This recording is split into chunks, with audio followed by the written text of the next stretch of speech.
ومن أحسن قولا ممن دعا إلى الله وعمل صالحا وقال إنني من المسلمين. প্রশ্ন করবেন রাহমা, আপনার ফোনটা আনমিউট করে নিন, প্রশ্ন করুন। আসসালামু আলাইকুম ওয়া রাহমাতুল্লাহি ওয়া বারাকাতুহু। সম্মানিত শেখ, ওয়ালাইকুম আসসালাম ওয়া রাহমাতুল্লাহি ওয়া বারাকাতুহু। জি বলেন। আমি বাংলাদেশ থেকে বলছি। আমার প্রশ্ন হচ্ছে, যদি কোনো নারীর উপর রোজা ফরজ হয়, মানে রমজানের রোজা ফরজ হওয়ার পরে সে দিন সম্পর্কে অজ্ঞ থাকার কারণে অতীতে অনেক রোজা কাজা করে, হায়েজের জন্য বা এমনিতেও না জানার কারণে রোজা কাজা করে 100টার উপরে রোজা হয়ে যায় কাজা আর কি। সেই নারী দিন সম্পর্কে জানার পর, আল্লাহ তাকে হিদায়াত দেওয়ার পর জানতে পারে যে সেই কাজা রোজাগুলা সে আদায় করতে হবে। নামাজ আদায় না করলেও, নামাজ তো আদায় করতে হয় না, কাজা নামাজ আল্লাহ তোবা করলে মাফ করে দেন, কিন্তু রোজাটা আদায় করতে হবে। এখন সে 2 বছর আগে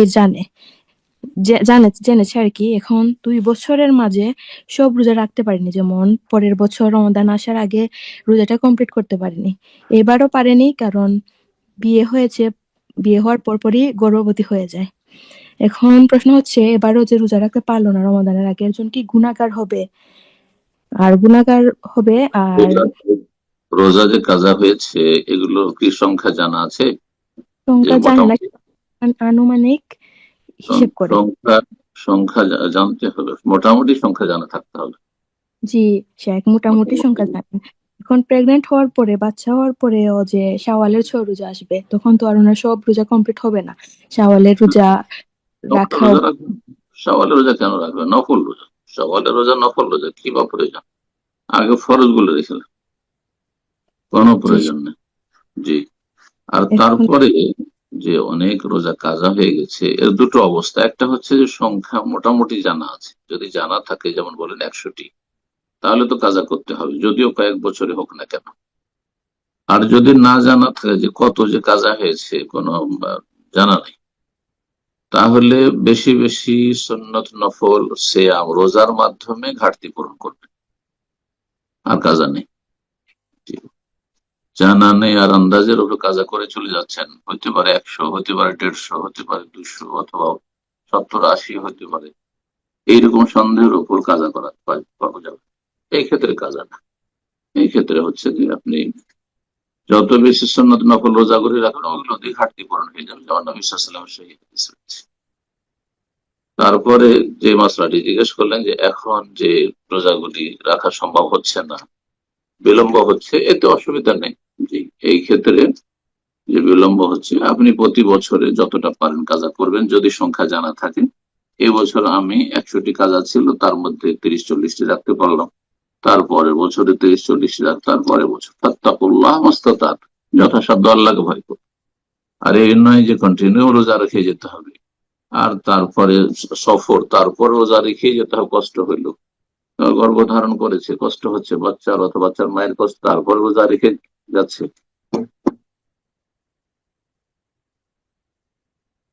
তো তো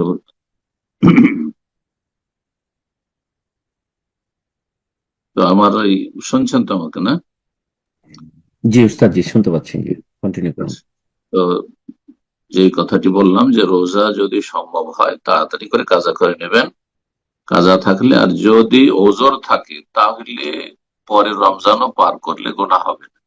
বিনা ওজরে যদি রমজান পার করে দেয় তাহলে গুনাহ হবে, তাহলে গুনাহ। বারাকাল্লাহ ফিক।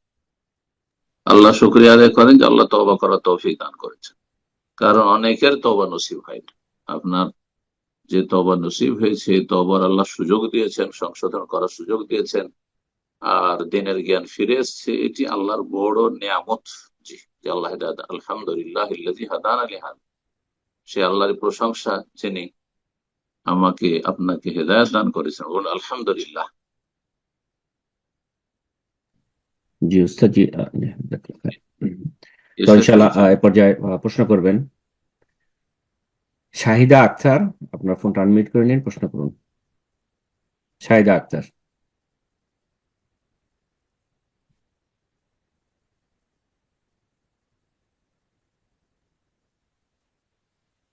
শাহিদা আক্তার, আপনার ফোনটা আনমিউট করে নিন, প্রশ্ন করুন।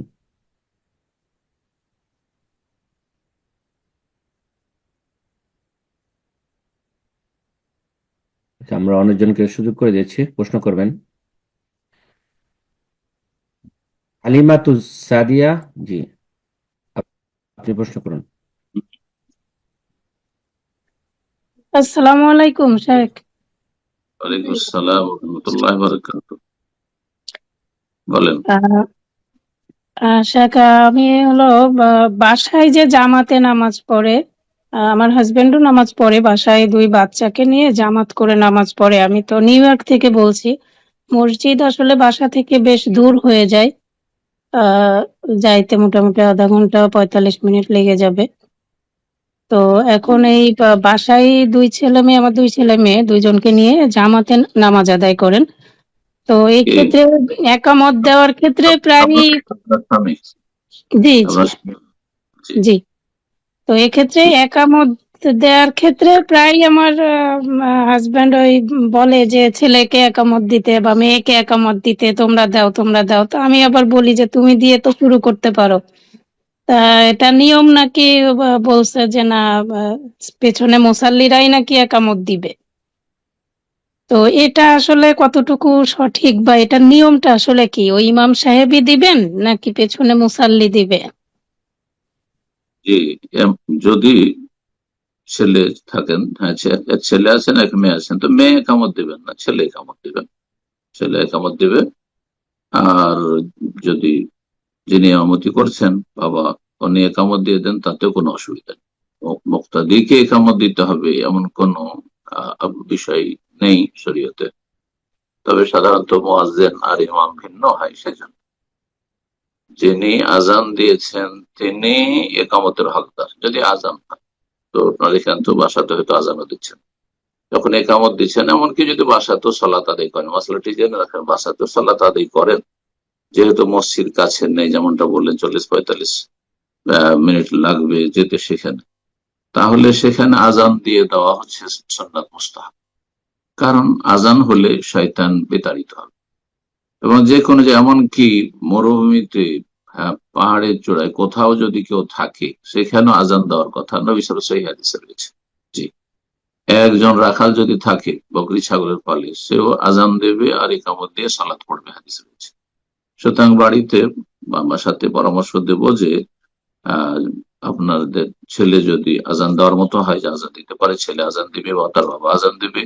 আর যিনি আজান দিবেন তিনি যদি একামত দেন তাহলে ভালো, আর না হলে যে কেউ দিতে পারে, ইমাম একামত দিতে পারে, আজান একামত দিতে পারে, আবার ছেলে দিতে পারে। জি, কোনো অসুবিধা নেই এতে, যে পেছন থেকেই দিতে হবে একামত এমন বিষয় নয় আসলে। জি, বারাকাল্লাহ। আমিন। প্রশ্ন করবেন সাবির, আপনি প্রশ্ন করুন। আসসালামু আলাইকুম রহমতুল্লাহ শেখ। ওয়ালাইকুম আসসালাম ওয়া রাহমাতুল্লাহি ওয়া বারাকাতুহু। জি, শেখ, আমি পশ্চিমবঙ্গ কলকাতা থেকে বলছি। বলেন। আমার প্রশ্ন হচ্ছে, একটি মসজিদের বারান্দার সাথে লাগানো কবর আছে। বারান্দাতে গরমের সময় সালাত আদায় করে মাত্র 2টি কাতার হয়, তো শেষের কাতারে মুসাল্লির পিছনে 2.5 হাত বা 2 হাত পিছনে কবর আছে, সেইখানে কি সালাত আদায় করা যাবে? পেছনে কবর আছে আর বাইরে আছে, সেটা মসজিদের অংশ নয়, ঠিক না? জি, বারান্দাতে যেটা, সালাত আদায় করে গরমের সময়। হ্যাঁ অসুবিধা নেই, বাইরে বারান্দাতে সালাত আদায় করে, আর বারান্দার নিচে কবর আছে, বারান্দার ভিতরে তো কবর নাই নাকি? জি শেখ, উনি এটি মেনশন করছেন, এটা বাহিরে, ভিতরে না। জি, এর আগে প্রশ্ন করেছেন। জি জি, পিছনে কবর আছে। পিছনে কবর যদি আছে। জি। পিছনে মসল্লির সামনে কবর না থাকে, মসল্লি মসজিদে সালাত আদায় করছে, মসজিদের বারান্দায় সালাত আদায়, সেখানে কবর না থাকে, পিছনে থাকে, কোনো অসুবিধা নেই, ইনশাআল্লাহ হবে। তবে মসজিদের আশেপাশে, একবার মসজিদ সংলগ্নে এইরকম কবর দেওয়া, এটি শিরকের রাস্তাকে উন্মুক্ত করা, শিরকের দিকে আহ্বান করা। একসময় এমন অজ্ঞতা আসবে, আর এভাবেই শিরক শুরু হয়েছে, যে এই কবরগুলি পাকা হয়ে তখন মাজার পূজা শুরু হয়েছে।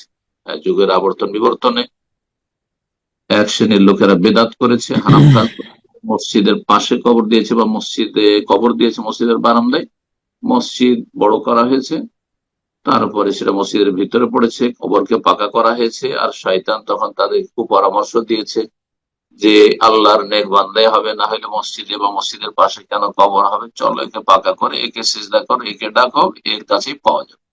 এভাবেই কিন্তু মুসলিম সমাজের যারা শিরককারী, মাজার পূজারী, তারা এই শিরকে লিপ্ত হয়েছে।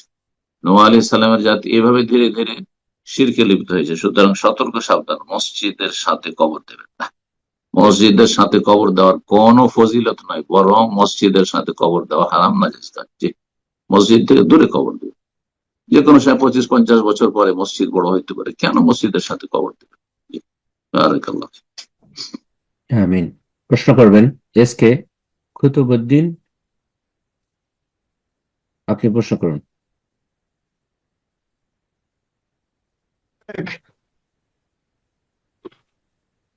আসসালামু আলাইকুম শেখ। ওয়ালাইকুম আসসালাম ওয়া রাহমাতুল্লাহি ওয়া বারাকাতুহু। আমি জি, পশ্চিমবঙ্গ হুগলি জেলা থেকে বলছি। বলেন বলেন। শেখ, প্রশ্নটা লাগালাগি হবে, একটু লম্বা হয়ে যাবে শেখ। জামাত ইসলাম, দেওবন্দি, বেরলভী, এরা 10ই মুহররম, 27 রজব, 15 শাবান এরা বিদাত করতেই থাকে। বা আমাদের গ্রামে সালাফি হানাফি মিলামেশি বাস একই সাথে মিলে ঝুলে থাকে। অধিকাংশ 100-র মধ্যে 90% দেওবন্দি হানাফি। তো জি, ওই মসজিদ, মাদ্রাসা, ঈদগাহ চাঁদা না দিলে জবরদস্তি কিছু নেই, যে চাঁদা দিতেই হবে কোনো মানে নেই। কিন্তু কথা হলো, আপনার একটা লেকচার শুনেছিলাম যে যে মসজিদ, মাদ্রাসা, ঈদগাহ বিদাত হবে সেখানে চাঁদা না দেওয়াই ভালো, কিন্তু গ্রামের মসজিদ, মাদ্রাসা, ঈদগাহ। তো আবার কেউ বলছে যে মসজিদে চাঁদা দিলে সদকায় জারিয়া। তো এই বিষয়ে একটু বলবেন। বেদাতি মসজিদ দুই রকম। এমন বেদাতি যারা বড় শিরক করে, তাদের মসজিদও আল্লাহ ছাড়া অন্যকে ডাকে, গওস, কুতুব, খাজা এদেরকে ডাকে, তাহলে এসব মসজিদে সহযোগিতা করা মোটেই জায়েজ। আর আরেক বেদাতি আছে যারা নিয়ত পড়ে, সম্মিলিত মোনাজাত করে, আর বিভিন্ন রকমের বেদাত গুলি করে। এই যে 27 রজব হয়তো করে, এটাও বেদাত। শবে বরাত করে, বেদাত। আর তাদের পাশাপাশি বসবাস করছেন তারা আপনাদের মুসলিম ভাই, কিন্তু তারা পথভ্রষ্ট। তো তাদের সাথে বসবাসের জন্য, সদাচরণের জন্য যদি জরুরি মনে হয় যে আমাকে চাঁদা দিতে হবে, তাহলে দেব। আর যথাসাধ্য এইরকম জায়গায় চাঁদা দেওয়া থেকে বিরত থাকবেন, কারণ এতে আংশিক হইলেও গুনহাতে আপনি অংশ নিচ্ছেন, বেদাতে প্রচার প্রসারে অংশ নিচ্ছেন। বরং আপনারা যারা আছেন সেখানে কোরআন সুন্নাহর অনুসারী, তারা একটি তৌহিদ সুন্নাহ ভিত্তিক মসজিদ নির্মাণের চেষ্টা করুন। তাদের সাথে কোনো শত্রুতা নেই, কারণ দুনিয়ার ক্ষেত্রে আমরা অমুসলিমদের সাথে চলাফেরা করছি। যে হিন্দু, খ্রিস্টান, ইহুদি সবার সাথে চলাফেরা দুনিয়ার ক্ষেত্রে করতে হচ্ছে। নবী সাল্লাল্লাহু আলাইহি ওয়াসাল্লাম দুনিয়ার ক্ষেত্রে চলাফেরা করেছেন, ব্যবসা বাণিজ্য, লেনদেন করেছেন, কেনাকাটা করেছেন। কিন্তু দিনের ক্ষেত্রে না, দিনের ক্ষেত্রে কোনো সমঝোতা নেই। দিন লাকুম দীনুকুম ওয়ালিয়া দিন, তোমাদের দিন তোমাদের কাছে থাক, আমাদের দিন আমাদের কাছে থাক। আমাদের দিনের মৌলিক নীতিমালা হচ্ছে আল্লাহর একত্ব, তৌহিদ, আর রাসূলুল্লাহ সুন্নাহ, শিরক বিদআত মুক্ত দিন পালন করা। এক আল্লাহর ইবাদত করতে, এক রসুলের তরিকায় জীবনযাপন করতে হবে। আর তোমাদের দিনে হয় কারো দিনে শিরক মিশ্রিত রয়েছে, আর কারো দিনে আপনার বিদআত মিশ্রিত রয়েছে। নির্ভেজাল দিন তাদের কাছে নেই। সুতরাং যথাসাধ্য তাদের সহযোগিতা থেকে বেঁচে থাকবেন এবং তৌহিদ সুন্নাহ ভিত্তিক আমলের জন্য স্বাধীনভাবে আমল করবেন, স্বাধীনভাবে দাওয়ার কাজ করবেন, দিনের প্রচার প্রসার করবেন কোরআন সুন্নাহ। সেই জন্য আপনারা নিজের মসজিদ, মাদ্রাসা তৈরি করুন। আল্লাহ তৌফিক দান করেন। জি, আমিন। প্রশ্ন করবেন ইভা ফারজানা, আপনি প্রশ্ন করুন। আসসালামু আলাইকুম রহমতুল্লাহি ওয়া বারাকাতুহু। সম্মানিত শাইখ, ওয়ালাইকুম আসসালাম ওয়া রাহমাতুল্লাহি ওয়া বারাকাতুহু। জি, আমি স্কটল্যান্ড থেকে বলছিলাম। বলেন। আমার এক আত্মীয়, তিনি আর কি মানে বিলাসিতার জন্য আর কি বাড়ি করতে চাচ্ছেন। তো কোটি কোটি টাকা থাকার পরও কিসের জন্য? কিসের জন্য বাড়ি করতে চাইছেন? বুঝতে পারলাম না কথাটি, আবার বলেন। বললাম আপনার কথাগুলো শোনা যাচ্ছে না। শেখ আপনাকে প্রশ্ন করছেন। হ্যালো, জি। জি বলেন।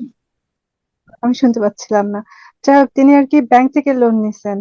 এখন এনার কি কিন্তু লোন নেওয়ার পরও কিছু আর কি ঘাটতি থেকে গেছে। এখন আত্মীয় স্বজনদের কাছ থেকে উনি সেটা নিচ্ছেন। তো সেখানে কি ওনাকে সাহায্য করা যাবে এই কাজে, যেহেতু সুদের উপর লোন নিছে? না, সহযোগিতা করা যাবে না।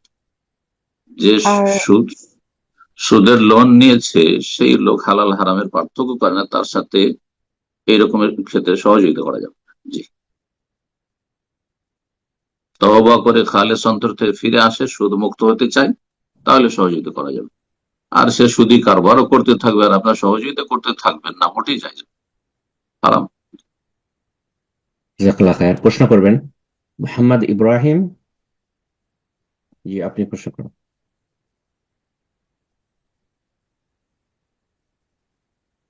মোহাম্মদ ইব্রাহিম, ফোনটা আনমিউট করে নিন, প্রশ্ন করুন।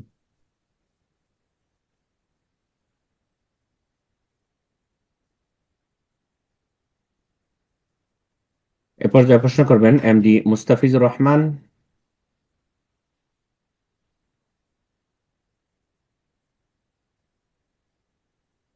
এমডি মুস্তাফিজুর রহমান, ফোনটা আনমিউট করে নিন, প্রশ্ন করুন।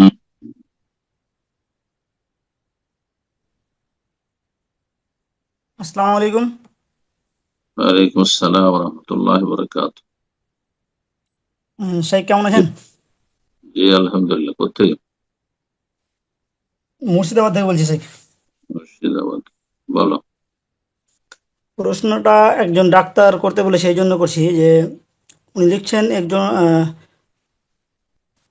কেন, ওনার ডাক্তার সময় নেই? জি ওই ডাক্তারের সময় নেই? না, উনি আপনার এই সময় দিতে পারেনি আর সরাসরি প্রশ্ন করতে চাইছিলেন, দাম করে সরাসরি তো শেখের সাথে কথা বলা সম্ভব হবে না, গ্রুপের না, মাধ্যমে প্রশ্ন করতে। ওনার গরজ, ওনাকে পিপাসা লেগেছে, ওনাকে কূপের কাছে যেত। জি, এই তরিকাটা ভালো না। এইরকম সহযোগিতা করবেন না, বলে আমি প্রশ্ন করি আপনিও যান প্রশ্ন করেন, ঠিক আছে?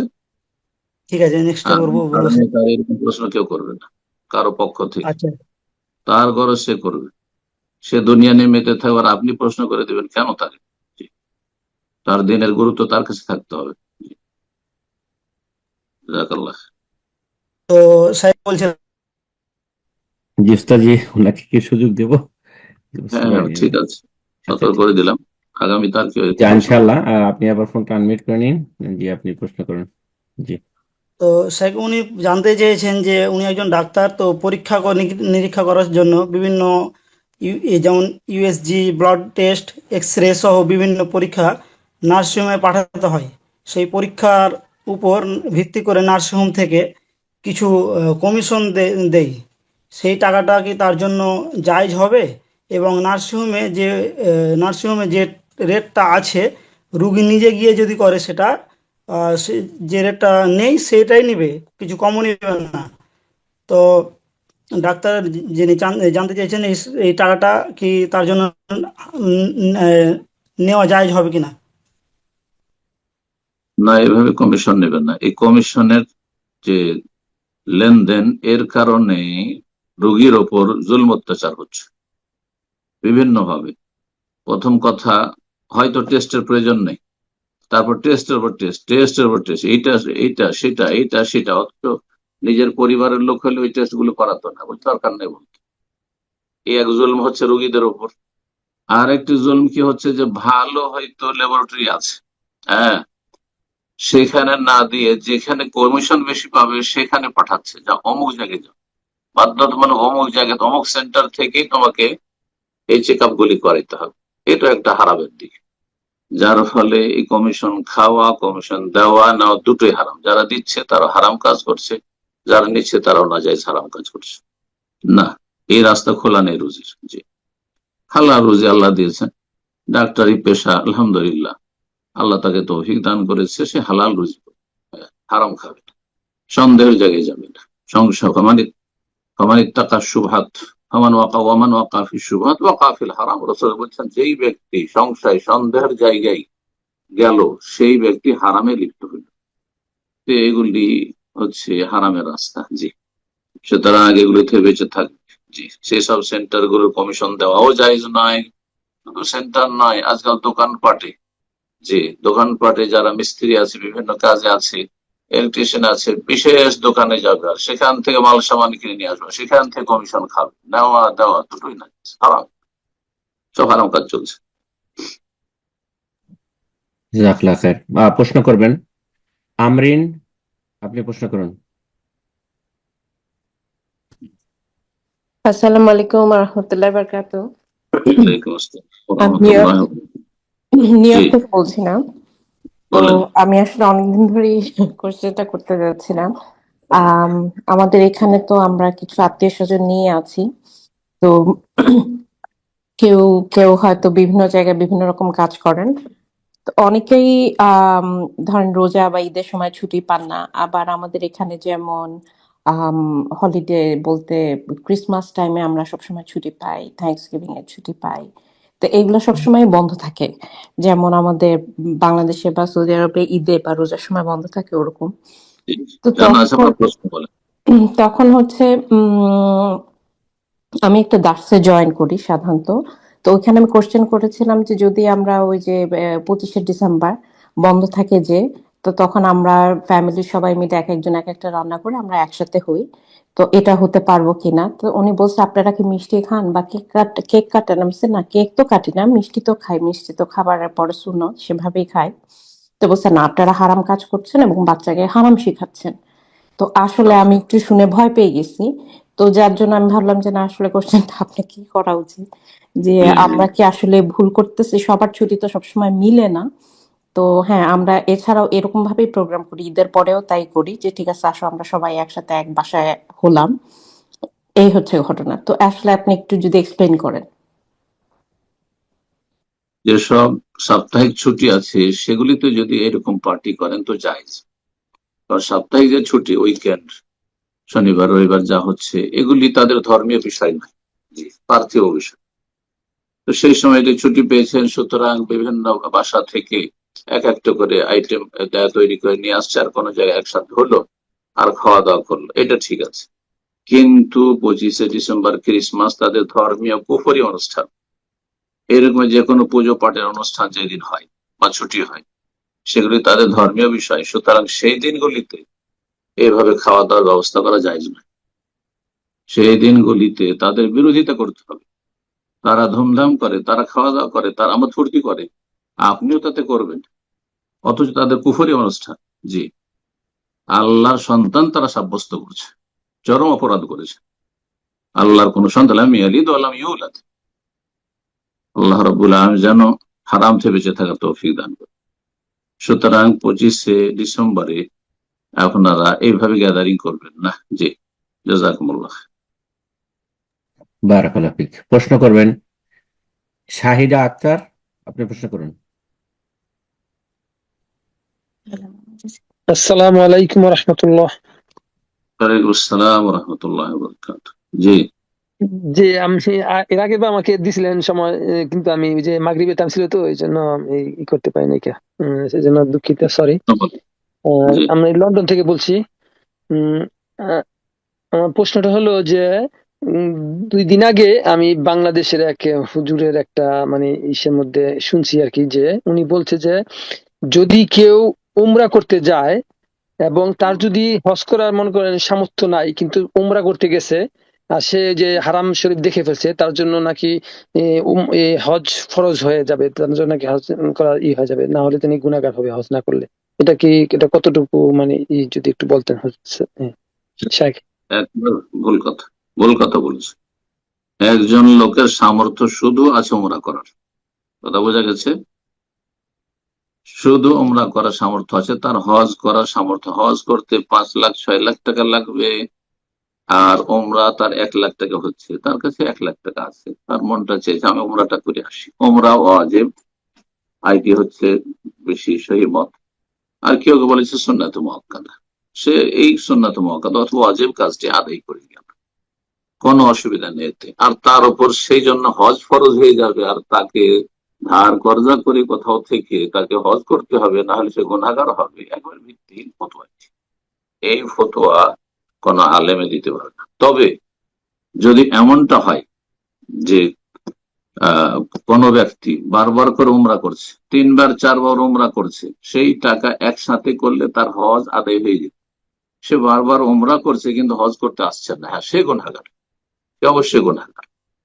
যে আমি এই বছরে উমরা না করে যদি 2-3 বছর এই টাকাগুলোকে আমি জমা করি, তাহলে আমি ফরজ হজটা আদায় করতে পারবো, যাতে আমার উমরাও হয়ে যাবে আমার জীবনের একটি, আর হজও আদায় হয়ে যাবে। তাহলে সেই ব্যক্তির জন্য সেটি ফরজ, তার জন্য এইভাবে বারবার করে নফল উমরা করতে আসা যায়। বারাকাল্লাহ। আমিন। প্রশ্ন করবেন মোহাম্মদ ইব্রাহিম, আপনি প্রশ্ন করুন।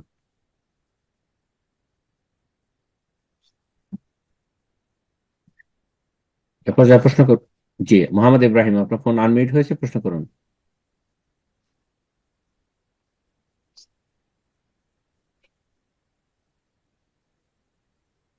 আপনাকে আমরা আপনার শুনতে পাচ্ছি না, যদিও আপনার ফোন আনমিউট হয়েছে। মোহাম্মদ ইব্রাহিম। আসসালামু আলাইকুম রহমতুল্লাহ। ওয়ালাইকুম আসসালাম ওয়া রাহমাতুল্লাহি ওয়া বারাকাতুহু। জি দুঃখিত, বলুন। আমি ওই সলাতে ছিলাম, ওই কারণে করতে পারি। অসুবিধা নেই। আচ্ছা, আমার প্রশ্নটা হচ্ছে আমরা অনেক সময়, আমি কোথা জেদ্দা থেকে থেকে বলছেন? বলতেছি, সৌদি জেদ্দা থেকে।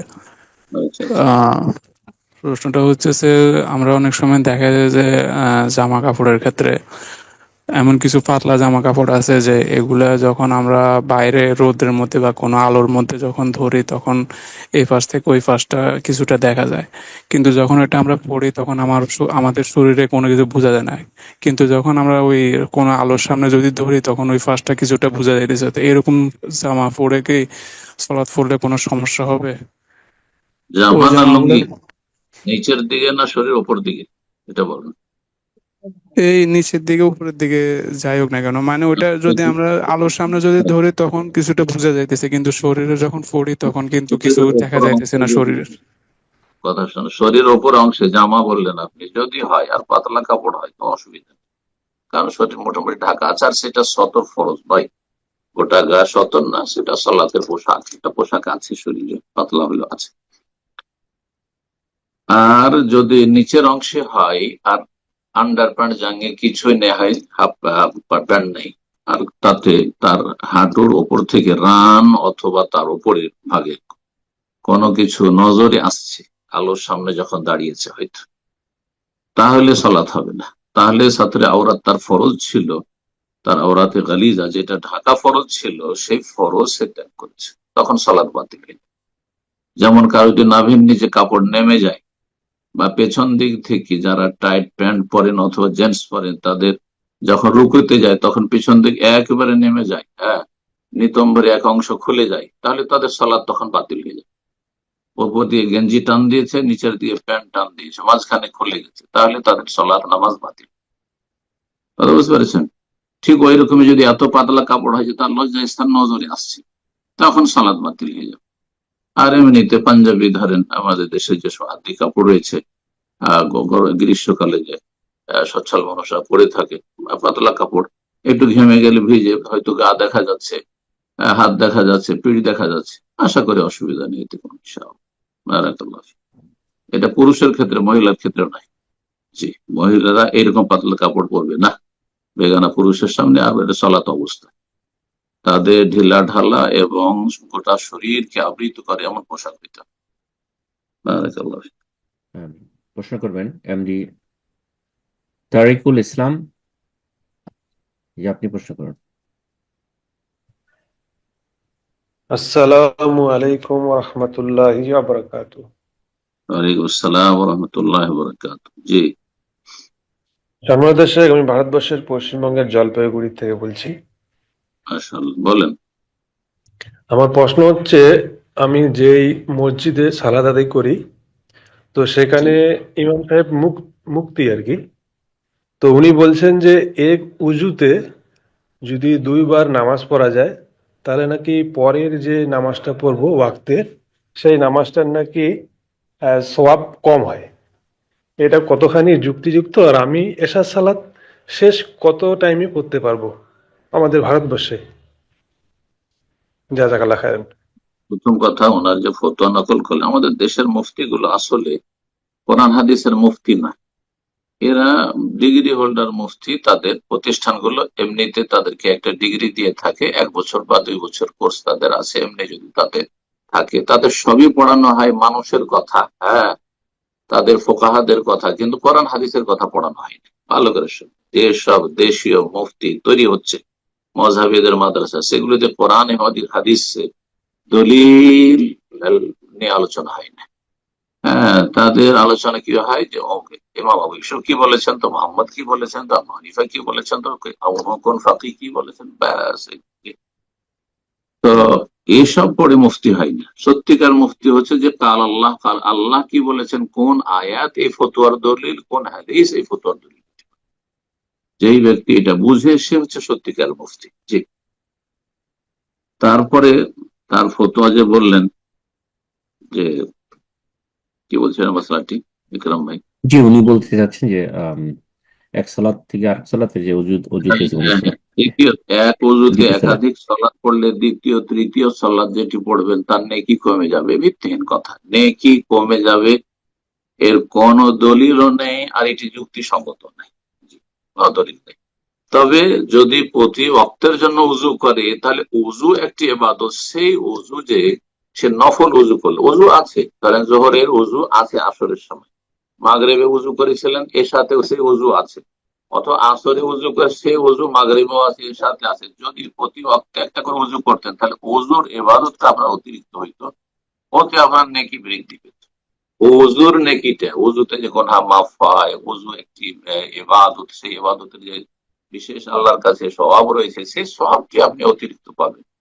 কিন্তু এমনটা নয় যে আসরের উজুতে আসর পড়লেন তো ওইটা তো ফুল নেকি পেলেন, মাগরিব ওই উজুতে পড়লেন তখন নেকি কমে গেল, নামাজের নেকি কমে গেল, এসব পড়লেন তো আরো নেকি কমে গেল। এগুলি জাল কথা, এসব জাল মুফতির জাল কথা, বুঝতে পেরেছেন?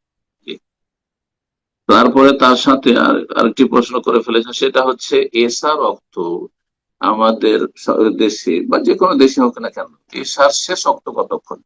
এশার পছন্দনীয় রক্ত, ওয়াক্তে ইখতিয়ার, পছন্দনীয় অক্ত হচ্ছে অর্ধেক রাত পর্যন্ত। মাগরিব থেকে নিয়ে ফজর আজান শুভ সাদেক পর্যন্ত রাতটাকে 2 ভাগে ভাগ করে অর্ধেক করে, মোটামুটি রাত 11টা হবে হয়তো, আনুমানিক রাত 11টা, 10:30, 11টা, 11:15 পর্যন্ত যদি পড়েন, এটা আপনার পছন্দনীয় অক্ত। আর এশাকে যত বিলম্ব করবেন তত ভালো এই সময়টাই। অর্থাৎ কেউ রাত 8টায় না পড়ে, কেউ যদি 9টায় পড়ে, 10টায় পড়ে, তাহলে বেশি সব কিন্তু জামাত সহকারে পড়তে হবে পুরুষদের জন্য, মহিলাদের তো জামাত নেই। আর যদি কেউ নিরুপায় হয় ওয়াক্তে ইফতেরার, যে আমি হয়তো খুব ব্যস্ত ছিলাম, অথবা আমি সফরে ছিলাম, আমি ফ্লাইটে ছিলাম, অথবা আমি ট্রেনে ছিলাম, তো তার জন্য ফজর পর্যন্ত, জি, ফজর পর্যন্ত। যদিও মশলাটিতে ইখতিলাফ রয়েছে, কিন্তু ফজর পর্যন্ত ওয়াক্ত আছে। এর বেশ কিছু দলিল রয়েছে, কিন্তু এটা কার জন্য? যেই ব্যক্তি এর কোনো মজবুরি রয়েছে, সেই জন্য সে বিলম্ব করেছে, কিন্তু সে অপছন্দনীয় কাজ করেছে, অনুত্তম কাজ করেছে। এমনিতে কেউ রাত 12টা, 1টা, 2টোর সময় এসা পড়বে, এটা মোটেই ঠিক নয়, মোটেই ঠিক নয়, করবে না। যদি তার জন্য সুবিধা হয় যে সে আপনার এই প্রথম অর্ধেকে পড়ে নেবে, তাহলে তার জন্য বিলম্ব করা ঠিক নয়। আল্লাহ তাআলা। প্রশ্ন করবেন শামীম, আপনি প্রশ্ন করুন।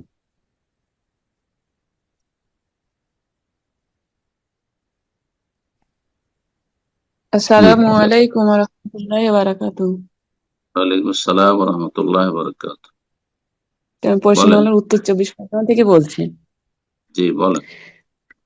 বলছি ওই সালাতের ব্যাপারে, যে ওই যে হায়েস থেকে কেউ যদি শুভ সাদেকের আগে পবিত্র হয় বা সূর্যাস্তের আগে, এটা ওই ডক্টর সালেহ আল ফাউজান রহমানের বইয়ে দেখছিলাম আমি। তো বলছে যে মাগরিব আর ইশার সালাত একসঙ্গে, মানে ওটা পড়ে নিতে হবে। আর সূর্যাস্তের আগে হলে বলছেন যে জোহর আর আসরের সালাত পড়ে নিতে হবে। যে এই সময়টার ব্যাপারে আমি একটুখানি মানে সঠিকভাবে জানতে চাচ্ছিলাম একটুখানি। সময় মানে যখনই পাক পবিত্র হলেন গোসল করে পড়ে নেবেন একসাথে জমা করে। না তারা ওই শুভ সাদেকের আগে আর সূর্যাস্তের আগে যেটা বলছেন যে মানে হ্যাঁ, একদম তো দেখা যাচ্ছে ভোর তিনটাই কেউ ভোর তিনটায় পাক পবিত্র হলো, তো ও গোসল করে নিয়ে দেখছে যে এখন আমি পাক পবিত্র হয়ে গেছি, আর ব্লিডিং নেই, তাহলে গোসল করে নিয়ে তখন আপনার মাগরিব আর এশা দুটো পড়ে নেবে। এটা অনেক ওলামাদের মত, আর এতে অধিক সতর্কতা রয়েছে। জাজাকাল্লাহ খায়ের। এরপর যা প্রশ্ন করবে MD Jahangir, sorry, MD Abu Zakaria Salman. জি সরি, এমডি আবু জুবায়ের সালমান, দুঃখিত। জি আপনি প্রশ্ন করুন, এমডি আবু জুবায়ের সালমান। আসসালামু আলাইকুম ওয়ালাইকুম আসসালাম ওয়া রাহমাতুল্লাহ। শেখ, আমি বাংলাদেশ থেকে বলছিলাম। বলেন। শেখ, একটু সময় নিব। যে আমার শারীরিক অসুস্থতা বিগত 5 মাস হলো, মানে আমি ধরতে পারছি আর কি, যে আমার আল্লাহ মজি বের হয়, মানে আমার মজি বের হয়, কখন বের হয় আমি বুঝতেও পারি না। এমনি এই বের হয় না, অবস্থা- আপনি স্ত্রীর সাথে এই করেন, বেশি বেশি কথাবার্তা বলেন না তখন না, বের আমি হয়? অবিবাহিত শেখ, আমি অবিবাহিত শেখ। অথবা কোনো চিন্তা চেতনা না না এরকম না, যৌন ওরকম মানে ডাক্তার বলছে সময় লাগবে ঠিক হইতে, অনেক কি আছে। ওষুধ খান তার? এই অবস্থায় শেখ নামাজ পড়া একটু সমস্যা হচ্ছে। আর কোনো শেখ সমস্যা যদি যদি মজি কাপড়ে ভরে, মানে সেই ক্ষেত্রে পাক করার উপায়টা যদি বলতেন, যে পানি কাপড়ে ছিটালেই হবে। কাপড়ে কাপড়ে যদি লেগে যায়, প্রথম কথা হ্যাঁ হ্যাঁ। আপনার মাঝি যখন যখন চলে আসছে, তো আপনার হুকুম হচ্ছে এমন ব্যক্তির হুকুম যেই ব্যক্তি স্থায়ী নাপাক থাকে। হ্যাঁ, যেই ব্যক্তি দায়েমুল হাদাস, যেই ব্যক্তির নাপাকি অপবিত্রতা স্থায়ী, সবসময় অপবিত্র থাকে, যে ওযু রাখতে পারছে না। জি, তো এই ব্যক্তির শরীয়তে হুকুম হচ্ছে যে সেই ব্যক্তি প্রত্যেক ওয়াক্ত শুরু হওয়ার পরে উজু করবে। আপনার জন্য এক উজুতে কয়েক ওয়াক্ত নামাজ পড়া জায়েজ নাই। আপনি প্রত্যেক ওয়াক্ত যখন শুরু হলো, জোহরের সময় হলো উজু করবেন, নামাজ পড়বেন, আসরে আবার সময় হলো তখন উজু করবেন, সালাত পড়বেন, মাগরিবে ওইরকম 5 বার উজু করবেন। এটা হচ্ছে একটি বিধান আপনার উজুর ক্ষেত্রে, হ্যাঁ, হাদাস দূর করার ক্ষেত্রে, নাপাকি দূর করার ক্ষেত্রে শরীরে। কাপড়ের ক্ষেত্রে যদি কাপড় থাকে যে আমি কাপড় পরিবর্তন করে নিতে পারবেন, কাপড় পরিবর্তন করবেন, কাপড় পরিবর্তন করা বারবার ঝামেলা, তাহলে আপনি ওই জায়গাটুকু ধুয়ে নেবেন যেই জায়গায় আপনার মজি লেগেছে বা পেশাব লেগেছে, জানছেন যে এই জায়গায় শুধু লেগেছে, জানতে পারছেন, দেখতে পাচ্ছেন। তাহলে যদি দেখেন যে সেটাও খুবই জটিল, আমি বুঝতে পারছেন না, যে বিভিন্ন জায়গায় লেগেছে, যেটা ওই জায়গাগুলি ধোয়া মুশকিল, আর আমার এত বেশি কাপড়ও নাই, অথবা বাইরে আছে, কাপড় পরিবর্তন করা সম্ভব নাই, তাহলে সেই অবস্থায় ওই কাপড়ে চলাতে হবে, ওই কাপড়ে চলাতে হবে। আশা করি বুঝতে পেরেছি। যদি কাপড় বদলানো সম্ভব, কাপড় বদলাবেন, তা না হইলে কাপড়ের যে জায়গায় নাপাকি লেগেছে সেই নাপাকি জায়গাটুকু অতটুকু শুধু ধুয়ে নেবেন, যেখানে বুঝতে পারছেন যে একটু মজি লেগেছে, আর একাধিক জায়গা হইলেও সেই জায়গাগুলো ধুয়ে নেবেন। আর যদি সেটাও সম্ভব না হয় যে মেলা জায়গায় লেগেছে, কোন জায়গায় ধোবো, আর তারপর বুঝতেও পারছি না, তাহলে আর অন্য কাপড়ও নেই, বাইরে আছি, সলাতে রক্ত চলে যাচ্ছে, তাহলে ওই নাপাক কাপড়ে সলাৎ পড়তে হবে। সলাতের রক্ত পার করা যাবে। সলাতের রক্তের শর্তটি সবচাইতে শক্ত শর্ত, এই মশলাটি মনে রাখবেন। সলাতের রক্ত হয়ে গেছে, কিবলামুখী হইতে পারছেন না, সলাতের রক্ত হয়ে গেছে, উজু করতে পারছেন না, তেমন করতে পারছেন না, যে কোনো অবস্থা, সলাতের রক্ত হয়ে গেছে, দাঁড়িয়ে সলাত আদায় করতে পারছেন না, ফ্লাইটে আছেন, ট্রেনে আছেন, নামতে পারছেন না, বা ঠিকভাবে সিজদা করতে পারছেন না, কিবলামুখী হইতে পারছেন না, সলাতের ওয়াক্ত পার করা যাবে না। তো যে শর্তগুলি রয়েছে 9টি সলাতের, তার মধ্যে সবচেয়ে গুরুত্বপূর্ণ শর্ত, যেটি সমস্ত শর্তগুলির প্রাধান্য পাবে, সেটি হচ্ছে ওয়াক্ত। ওয়াক্ত পার করা, সময় পার করা যাবে। অর্থাৎ আসরের নামাজ সূর্য ডুবিয়ে দেবেন, এটা জায়েজ নাই। ফজরের নামাজ আপনি সূর্য উঠিয়ে দেবেন, এটা হারাম জায়েজ। আপনাকে যে কোনো পরিস্থিতিতে সলাত আদায় করতে হবে, কাপড় পাক থাক আর না পাক থাক, উজু করা সম্ভব হোক আর নাই হোক, তেমন যেন মাটিও পেলেন না, বিনা উজুতে বিনা তেমন সালাত পড়তাম, কিন্তু অক্ত পার করা যাবে। বারাকাল্লাহ। প্রশ্ন করবেন আশরাফুল আফ্রিদি। জি ঢাকা থেকে। জি আপনি প্রশ্ন করুন। আসসালামু আলাইকুম শেখ। ওয়ালাইকুম আসসালাম ওয়া রাহমাতুল্লাহি ওয়া বারাকাতুহু। জি, আমি ঢাকা থেকে বলছিলাম। জি বেশ বলেন। কিছু বছর আগে জ্বরে আক্রান্ত থাকা অবস্থায় আমার মা আমাকে স্পর্শ করলে আমি কিছুটা উত্তেজনা অনুভব করেছি এখন হানাফি মাযহাবের একটা ফতোয়া জানতে পারি যে উক্ত ঘটনা দ্বারা আমার বাবা মার সম্পর্ক হারাম হয়ে যাবে, কিন্তু অন্য তিন মাযহাব বা অধিকাংশ আলেমা ইকরামদের মতে কুরআন ও হাদিস থেকে কোনো সুস্পষ্ট প্রমাণের পাওয়া যায় না যে সম্পর্ক হারাম হবে। আপনারও একটা ভিডিও দেখেছিলাম যেখানে বলেছিলেন যে এটা হানাফিদের ভুল ফতোয়া। এখন আমার বাবা মা যেহেতু হানাফি, তাই আমার কি ভুল ফতোয়া জানা সত্ত্বেও এই হানাফি ফতোয়াটা মানতে বাধ্য? না, হানাফি হানাফি কোন মজহাব আল্লাহর আসমানি বিধান না। বোঝা গেছে? কোরআন হাদিস আসমানি বিধান, ওহির পক্ষে যদি মজহাব মিলে তাহলে আহলান ও সাহলান, তাহলে সেটা কোরআন হাদিসই মানলেন না, মজহাব মানলেন না। আজ কোরআন হাদিসের বিপরীত যায় তো কোনো মজহাবে ফতোয়ার কোনো মূল্য নেই। আমার আপনার কথা, আবু হানিফা, শাফি, মালিক, আহমদের কথা যদি কোরআন হাদিসের সাংঘর্ষিক হয় বা কোরআন হাদিস দ্বারা প্রমাণিত না হয় তো কোনো মূল্য রাখে। বারাকাল্লাহ। সুতরাং এসব ফতোয়া তাদের কাছে রাখেন। জি, প্রশ্ন করবেন তাসলিমা বেগম। জি, আপনি প্রশ্ন করুন। আসসালামু আলাইকুম রহমতুল্লাহ বারাকাতু। ওয়ালাইকুম আসসালাম রাহমাতুল্লাহি ওয়া বারাকাতুহু।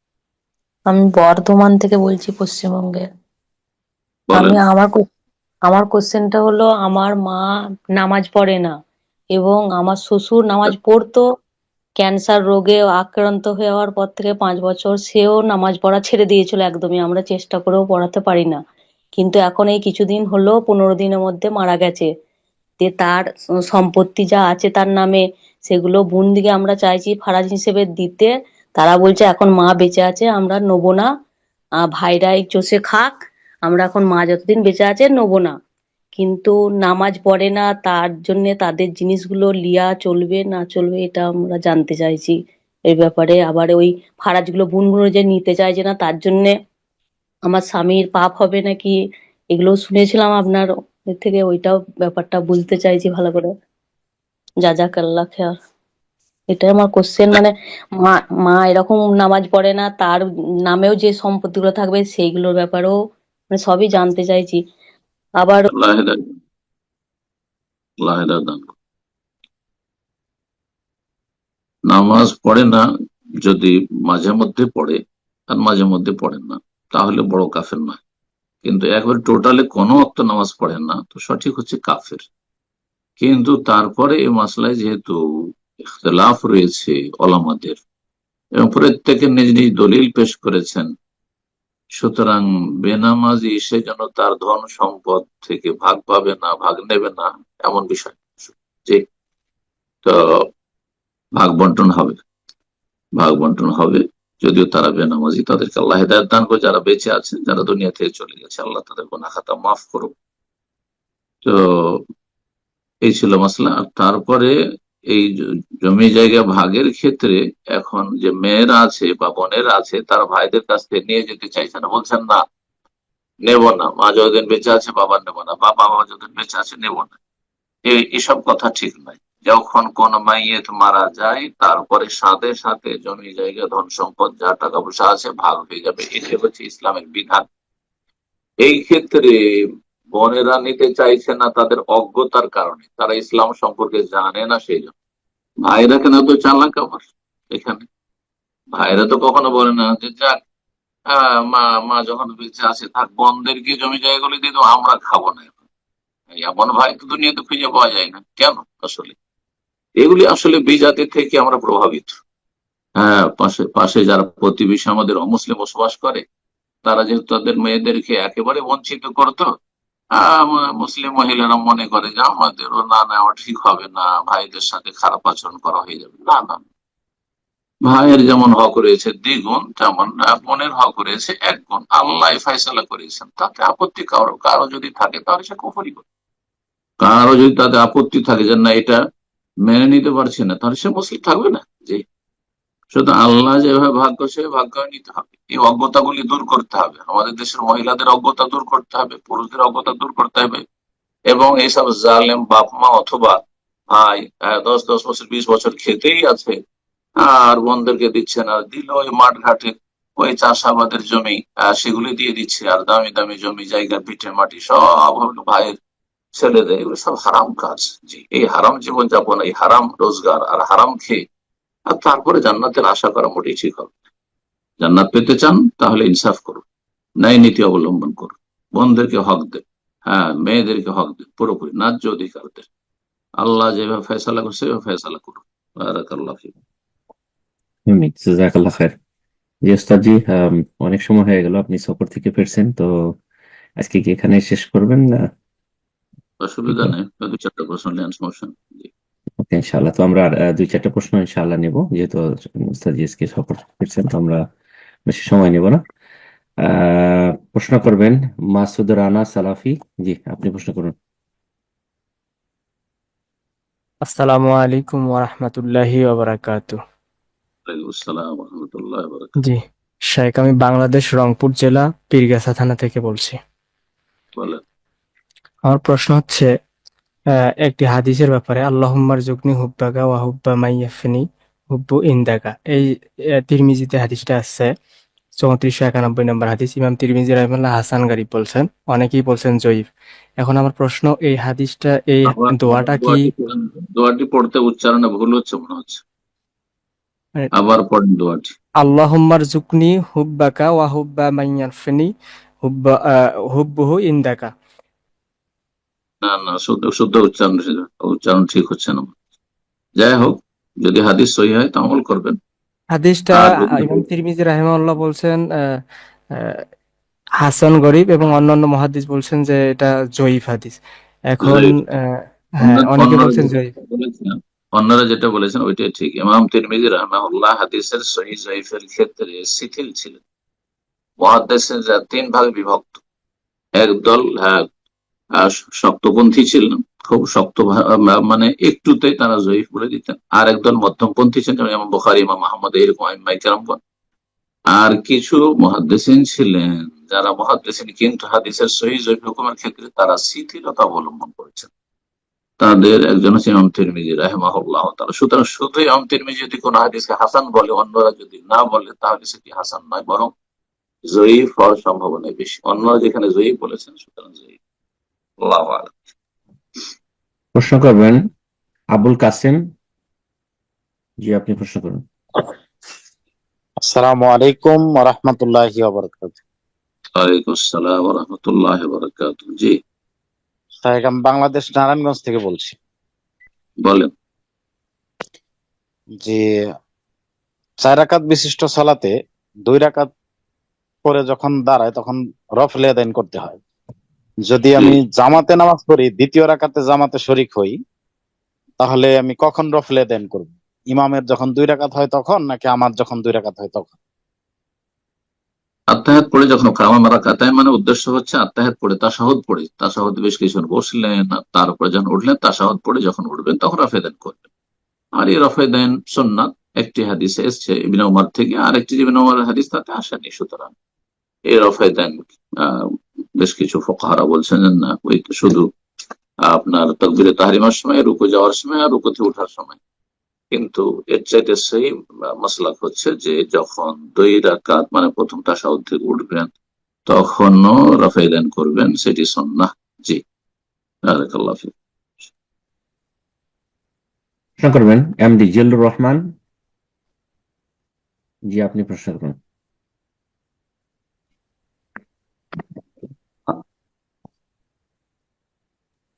জি, প্রশ্ন করুন, আপনার ফোন আনমিউট হয়েছে। আমি আমি বাংলাদেশের দিনাজপুর থেকে বলতেছি। আমার প্রশ্নটি হচ্ছে, সহশিক্ষা প্রতিষ্ঠানে শিক্ষকতা উপার্জন কি হারাম? যদি হারাম হয় তাহলে কেন হারাম? নবী সাল্লাল্লাহু আলাইহি সাল্লাম তো মেয়েদেরকেও বিভিন্ন বিষয়ে শিক্ষা দিয়েছেন, এবং মুদি দোকানের ব্যবসায় অনেক ব্যাপারীরা মেয়েদের সাথে কথা বলতে হয়। শিক্ষা দিয়েছেন মানে মেয়েরা চেহারা খুলে সামনে বসছে না ওইসবের সাথে? জি না, তাহলে কি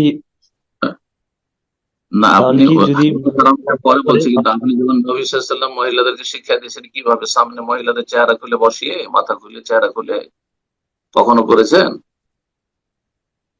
না, আমি বিষয়টা জানি না। তাহলে কি না, নবী সাল্লাল্লাহু আলাইহি ওয়াসাল্লাম মিথ্যা কথা, যে মাসলা একটা আলাদা বলেন সেটা ভিন্ন বিষয়, কিন্তু আপনি মিথ্যা কথা বলা বড় কাবিরা গুনাহ।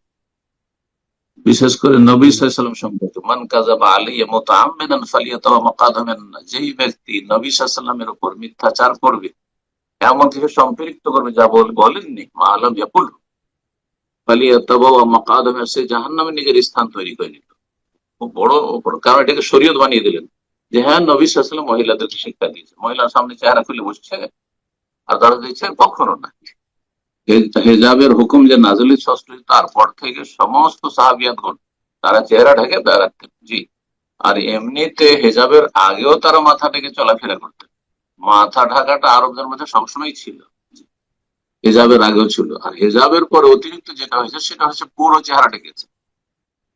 তো এই মশলা হয়ে গেল। আর আপনার আসল মশলা হচ্ছে যে মহিলাদেরকে সহশিক্ষায় বা মেয়েদেরকে, সাবালিকা সাবালক, তাদেরকে সহশিক্ষায় যদি কেউ পড়ায়, শিক্ষকতা করে, তার রুজি কি হারাম? আপনি হারাম বললেন, আমরা তো হারাম বলিনি। কাজটি জায়েজ নয়। এই সহশিক্ষার সিস্টেম এটা পশ্চিমা সিস্টেম, ব্রিটিশরা আমাদেরকে দিয়ে গেছে। আমাদের দেশগুলি স্বাধীন হইলো আসলে কাফেরদের সভ্যতা থেকে স্বাধীন হয়নি, সবগুলি থেকে গেছে। তাদের কারিকুলাম, তাদের সংস্কৃতি, তাদের কুসংস্কার, তাদের সভ্যতা, তাদের বেহায়াপনা সব খেয়ে গেছে। বোঝা গেছে? বাকি কথা হলে যে একটি নাজায়েজ কাজ করছে কিন্তু সে মূলত শিক্ষা দিচ্ছে, পাঠদান করছে, শিখাচ্ছে কি, এর উপর তার রুজি নির্ধারণ হবে। সে যদি দুনিয়ার কোন শিক্ষা শিখায় যেটা ইসলামের সাথে সাংঘর্ষিক নয়, তাহলে রুজি হালাল। কারণ যে শিক্ষা দিচ্ছে হয় ম্যাথ পড়াচ্ছে, আর না হয় বায়োলজি পড়াচ্ছে, না হয় আর কিছু পড়াচ্ছে, বাংলা সাবজেক্ট পড়াচ্ছে, না ইংরেজি পড়াচ্ছে, জায়েজ। কিন্তু কেউ যদি জাদুবিদ্যা পড়ায়, কেউ যদি যৌনাচার পড়ায়, হ্যাঁ হ্যাঁ সমকামিতা পড়ায়, শিক্ষা দেয়, তাহলে রুজি হারাম, রুজি হারাম। শিক্ষা কি দিচ্ছে এটি দেখার বিষয়। কেউ যদি মাজার পূজা পড়ায়, সুফিইজম পড়ায়, ইসলামী প্রতিষ্ঠান তাদের নাম মাদ্রাসা, কিন্তু সুফিইজম পড়াচ্ছে, পীর মুরিদের তরবিয়ত দিচ্ছে, তাহলে রুজি হারাম, কারণ হারাম পড়াচ্ছে। আশা করি বুঝতে পেরেছেন। তো সহশিক্ষা জায়েজ নয় বলে সহশিক্ষা যেখানে হচ্ছে সেখানে শিক্ষকতা করলে রুজি হারাম হয়ে যাবে, এটা আবশ্যক নয়। মাসলাগুলিকে একাকার করে দিবেন না। জি, বারাকাল্লাহ ফিক। আজকে সর্বশেষ প্রশ্ন নিচ্ছি, যার মাধ্যমে আজকে আমাদের প্রশ্নোত্তর পর্ব শেষ হয়ে যাবে এবং আমাদের প্রোগ্রাম শেষ হবে ইনশাআল্লাহ। যারা হ্যান্ড রেজ করেছিলেন অনেকে ইনশাআল্লাহ আগামী প্রোগ্রামে আপনাদের প্রশ্নগুলো নেওয়ার চেষ্টা করব। আজকে সর্বশেষ প্রশ্ন করবেন আকসা বিনতে আলম, আকসা বিনতে আলম, প্রশ্ন করুন। আসসালামু আলাইকুম ওয়া রাহমাতুল্লাহ। আসসালাম আমি ওয়া বাংলাদেশ রাহমাতুল্লাহ। থেকে বলছি। বলেন। আসলে সাহেব, আমার প্রশ্নটা হচ্ছে হায়েজের বিষয়ে। তো মানে আমার হায়েজ হচ্ছে গত সপ্তাহে রবিবার, হচ্ছে মানে 7 দিন হলো আজকে। তো প্রথমে যখন আমার হায়েজ শুরু হয়েছিল তখন মানে 10 দিন 11 দিন এরকম ছিল, কিন্তু তারপরে আস্তে আস্তে সময়টা আসলে কমে গিয়ে 6-7 দিনে এসেছে। তো এখন আমার হায়েজ হওয়ার পর মানে 7 দিন আজকে হয়ে গেছে, 7 দিন হওয়ার পর দেখা যাচ্ছে যে স্বাভাবিক রক্ত মানে বন্ধ হয়ে গেছে, কিন্তু তারপরেও মানে হালকা মেটে বাদামি বর্ণের একটু খুবই হালকা সামান্য পরিমাণে আসতেছে। এই অবস্থায় এটা কি আমি হাইজ ধরবো? মানে এই এগুলো হলে সালাত বন্ধ রাখবো নাকি এটাকে হাইজ ধরবো? আর দ্বিতীয় যে বিষয়টা সেটা হচ্ছে যে আমি আপনার একটা আলোচনায় শুনেছি যে কখনো দেখা যাচ্ছে যে মানে থেমে থেমে হাইজ হচ্ছে, যে আমি আজকে সকালবেলা খুবই অল্প পরিমাণে দেখলাম, তারপর 2-3 ঘন্টা দেখলাম না। আপনি বলেছিলেন যে তারপরে হচ্ছে মানে ফরজ গোসল ছেড়ে সালাত পড়ে নিবে, কিন্তু তারপর দেখা যাচ্ছে যে 1 ঘন্টা পর আবার কিছু পরিমাণে দেখা যাচ্ছে। তো সেক্ষেত্রে কি আমি তখন সালাত বাদ দিব, যেহেতু আগে পড়ে ফেলেছি? তো সেক্ষেত্রে আমার নিয়মটা কি হবে? আবার তারপরে যদি আবার হয়, এভাবে কি গোসল করতেই থাকবো, পড়তেই থাকবো? মানে এই বিষয়টা নিয়ে একটু সমস্যা আছে, একটু বিস্তারিত জানাবেন। লম্বা প্রশ্ন। প্রথম প্রশ্ন ছিল যে আগে অভ্যাস ছিল 10 দিন, কিন্তু ধীরে ধীরে সেটা কমে এসে 7 দিন 8 দিন। 7 দিনে যদি পুরোপুরি বন্ধ হয়ে যায়, কমে যায় 5 দিন, 3 দিন একেবারে বন্ধ হয়ে গেছে, তাহলে শরীয়তের বিধান হচ্ছে যে গোসল করে সালাত শুরু করে দিবে। কারণ অভ্যাসে কম বেশি হতে পারে। যখন 3 দিনে, 2 দিনে, 7 দিনে বন্ধ হয়ে গেছে, তাহলে সেটাই ধরে নিতে হবে যে হ্যাঁ বন্ধ হয়ে গেছে। কিন্তু যেটা বলেন সেটা বন্ধ হয়নি, এখনো মেটলের রং আসছে, তো আর সেটা যে অভ্যাস আগের আছে তার মধ্যেই পড়ছে, তাহলে সেটাকে মাসিকে ধরতে হবে। কারণ সাহাবিয়া বলছেন উম্মে আতিয়া রাদিয়াল্লাহু তাআলা আনহা যে কুন্না লা নাউদ্দু সুফরাতা ওয়াল কুদরাতা বা'দা তুহরি শাইআন, সহিহ বুখারী হাদিস। আমরা মানে সাহাবিয়াত মহিলারা তিনি বলছেন যে আমাদের যে সময়সীমা মাসিকের হাইজের সেটা পার হওয়ার পরে যে তাহারা পবিত্রতার সময়, সেই সময় যদি হলুদ বর্ণ আসতো অথবা মেটলের রঙের কিছু নির্গত হইতো, তাহলে সেটাকে আমরা মাসিক বলে গণ্য করতাম না। বাদাত তোহর, পবিত্রতার পরে, মানে পবিত্রতার সময়কাল চলে এসছে, আমার 6 দিন 7 দিন অভ্যাস তারপর। কিন্তু তার আগে যদি হয়, ওলামারা বলছেন যে 5 দিন 7 দিনে আপনার 10 দিন অভ্যাস, আর ওই 7 দিনের দিনে এমনটা দেখছেন, তাহলে সেটা মাসিকই ধরতে হবে। তাহলে এখন পর্যন্ত আমরা মাসিক ধর। যখন দেখবেন যে হ্যাঁ বন্ধ হয়ে গেছে পুরোপুরি, তখন আপনি গোসল করে সালাত পড়বেন। আর আরেকটি বিষয় যে বললেন যে বন্ধ হয়ে গেল সকালবেলা, তারপরে জোহরের সময় আপনি মাঝখানে 2-3 ঘন্টা বন্ধ হলে সেটা দেখবেন না, দেখবেন আমার জোহরের সালাতের সময় হয়ে গেছে আর এখন বন্ধ হয়ে, তাহলে গোসল করে জোহর পড়েন। আর জোহর পড়ার পরে দেখছেন 2-2:30টার সময় আবার ব্লিডিং চলে এসছে, তাহলে আপনাকে থেমে যেতে হবে, তাহলে আসর পড়া যাবে না। আর আপনি ভুল করেননি, তখন আপনি পাক নিজেকে মনে করে পবিত্র মনে করেছেন, আপনি গোসল করে সালাত পড়েছেন, এটি আল্লাহর হুকুম ছিল। আবার যখন দেখছেন আর সেটা আপনার যে অভ্যাস, মাসিকের অভ্যাস, তার মধ্যেই পড়ছে, তাহলে আপনি সেটাকে মাসিকই ধরবেন, এইভাবে চলবে। তো এইভাবে যদি দেখা যায় যে মাঝে মধ্যে এরকম হচ্ছে, যখন আপনি পাক পবিত্র হয়ে যাবেন যে একেবারে মোটেই নাই, তখন আপনি গোসল করে সালাত পড়বেন। যদি আবার চলে আসে আর সেটা আপনার অভ্যাসের ভিতরে থাকে, তাহলে সেটা মাসিক। কিন্তু অভ্যাসের অতিরিক্ত যদি হয়, তাহলে সেটা রোগের কারণে ইস্তেহাজা হইতে পারে। তারপরে দেখতে হবে যে আপনার মাসিকের রং, মাসিকের যে বৈশিষ্ট্য, দুর্গন্ধ অথবা রং, সেটা আপনার মরা রক্তের মতো কালো থাকবে, যেমন আসওয়াদ হাদিসে রয়েছে, সেই রকম হলে তাহলে মাসিক। আর যদি দেখে তাজা একবার ব্লিডিং, তাহলে সেটা ইস্তেহাজা হওয়ার সম্ভাবনা রয়েছে। বারাকাল্লাহু ফিক। ফাত্তাকুল্লাহ মাসতাতু, যথাসাধ্য আপনি চেষ্টা করবেন যে আমার এটা কি আসলে মাসিক, নাকি আমার সময় পার হয়ে গেছে আর তাজা রক্ত আসছে, তাহলে আমার এটা রোগের কারণে। আল্লাহু তাআলা আলাম। জি, জাযাকাল্লাহ খায়ের শেখ। তো আজকে এখানে শেষ করা যাক, অনেক সময় দিলেন, যদিও সফর থেকে ফেরার পরেও। আল্লাহ আপনাকে উত্তম প্রতিদান দান করেন, জাযায়ে খায়ের দান করেন। শেষ করে দিচ্ছি।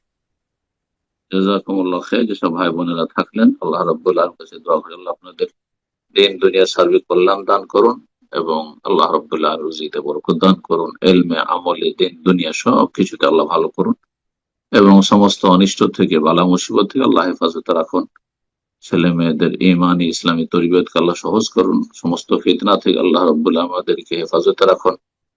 আল্লাহ রাব্বুল আলামিন তার সন্তুষ্টির কাজে সবসময় লেগে থাকার তৌফিক দান করেন। আল্লাহর অসন্তুষ্টির থেকে, গজবের কাজ থেকে, গুনাহের কাজ থেকে, পাপ থেকে আল্লাহ বেঁচে থাকার পুরোপুরি তৌফিক দান করুন। ভুল ত্রুটি হয়ে আল্লাহ তওবা করে ফিরে আসার তৌফিক দান করুন। সাল্লাল্লাহু আলাইহি ওয়াসাল্লাম নবিয়ানা মুহাম্মদ ওয়া আলা আলিহি ওয়া সাহবিহি।